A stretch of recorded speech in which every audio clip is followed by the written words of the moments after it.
नमस्कार, मी धनश्री देशमुख आणि आपण पाहत आहात प्रेस मराठी। ताज्या घडामोडी आणि बातम्या पाहण्यासाठी प्रेस मराठी या यूट्यूब चॅनलला सबस्क्राइब करा आणि आमच्या फेसबुक पेजला फॉलो करा। ही सरकारी पैसा यांच्या बापाचा आहे का?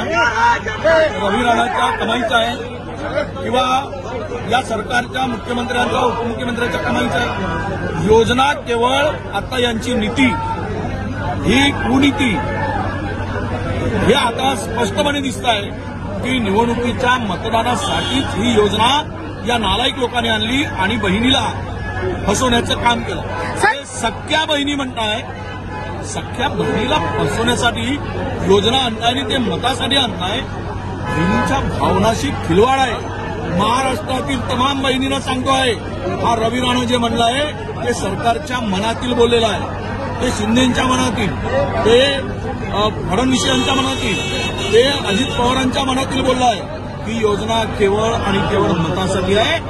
मताची झाली कडकी, बहीण आटवली लाडकी।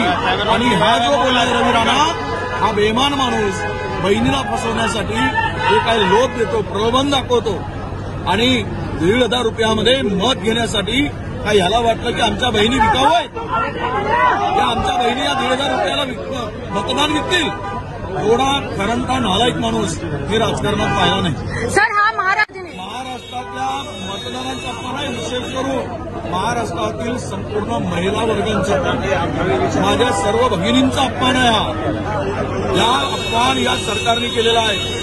माझ्या भगिनींची या सरकारने आता माफी मागितली पाहिजे। ही योजना आम्ही मतासाठी आणली होती, आता हे उघड झालाय, त्याबद्दल आम्ही माफी मागतो। ही माफी या सरकारने मागितली पाहिजे।